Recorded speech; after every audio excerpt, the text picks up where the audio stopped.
सबसे पहले तो आप ये जानो कि आपने चाहे 5000 यूनिट वाला टीका लगवाया है या फिर 10,000 यूनिट वाला टीका लगवाया है।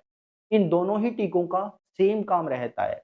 काम है आपको एक तय समय पर ओव्यूलेशन कराना। ओव्यूलेशन क्या है? ओव्यूलेशन एक ऐसा टाइम है जब आपकी अंडेदानी में जो पानी वाली थैली रहती है जिसको फॉलिकल बोलते हैं, उसके अंदर जो अंडा तैयार हो रहा है, उस अंडे को ये थैली फूटकर बाहर निकाल देती है। जिस दिन ये थैली फूटती है, उसी दिन को हम लोग ओव्यूलेशन डे बोलते हैं। तो जब अंडे वाली थैली फूट जाती है, तो ये जो अंडा है ये फैलोपियन ट्यूब में पहुँच जाता है और इसको पहुँचने में लगभग 6 घंटे तक का मैक्सिमम टाइम लगता है। जब ये अंडा फैलोपियन ट्यूब में आ जाता है, तो ये अगले 24 घंटे तक स्पर्म के आने का वेट करता है ताकि स्पर्म आए और इसको फर्टिलाइज़ कर दे। जब जो अंडा है फर्टिलाइज़ हो जाता है यानी कि स्पर्म के साथ मिल जाता है, तब ये अंडा लगभग 7 से 9 दिन का टाइम लगाता है और ये बच्चेदानी में जाकर इम्प्लांट हो जाता है। जब फर्टिलाइज़ अंडे का सक्सेसफुली इम्प्लांटेशन हो जाता है, तो इस पूरे प्रोसेस को हम लोग बोलते हैं कि आपको अब प्रेगनेंसी रुक गई है यानी कि अब आपको गर्भधारण हो गया है। तो यहाँ पर सबसे ज़रूरी बात ये कि इस इंजेक्शन का काम क्या है? इस इंजेक्शन को मैंने बताया कि आपको एक तय समय पर ओव्यूलेशन कराना होता है। तो अगला सवाल है कि ओव्यूलेशन कितने टाइम बाद होगा? तो जब आप ये इंजेक्शन लगवाते हैं तो लगभग 36 घंटे के आसपास में आपको ओव्यूलेशन होता है। तो सबसे ज़रूरी बात जो आपको ध्यान रखनी है वो ये कि जिस भी तारीख को आपको ये इंजेक्शन लगे, उसी तारीख पर आपको प्रेगनेंसी के लिए ट्राई करना है।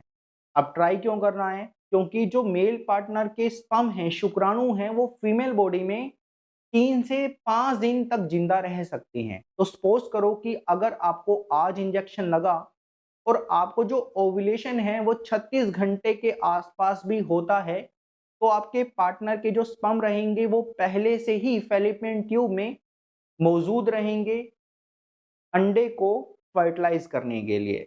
और ऐसा भी नहीं है कि सिर्फ एक ही दिन है आपके पास में प्रेगनेंसी के लिए ट्राई करने के लिए, नहीं। जिस तारीख को आपको ये इंजेक्शन लगे, उस तारीख से अगले 5 दिन तक आपको साथ में रहना है, प्रेगनेंसी के लिए ट्राई करना है ताकि आपको कंसीव करने की जो पॉसिबिलिटीज़ हैं, वो मैक्सिमम रहें। अब आपने सारी इंस्ट्रक्शंस को फॉलो कर लिया। अब सवाल आता है कि आपको कंफर्मेशन कैसे होगा कि आपको प्रेगनेंसी रुकी है या नहीं रुकी है? क्या अभी आप यूरिन प्रेगनेंसी टेस्ट या ब्लड टेस्ट या अल्ट्रासाउंड करा सकते हैं क्या?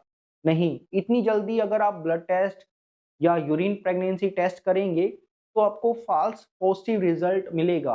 यानी कि कुछ पेशेंट जो हैं वो इस इंजेक्शन को लगवाया और 2-3 दिन के बाद ही प्रेगनेंसी टेस्ट कर लेती हैं और उनको प्रेगनेंसी टेस्ट पॉज़िटिव रिज़ल्ट दिखाता है। यूरिन प्रेगनेंसी टेस्ट करती हैं तो हल्की लाइन आती है, ब्लड टेस्ट कराती हैं तो वो भी पॉज़िटिव रिज़ल्ट दिखाता है, लेकिन ये प्रेगनेंसी की वजह से नहीं है।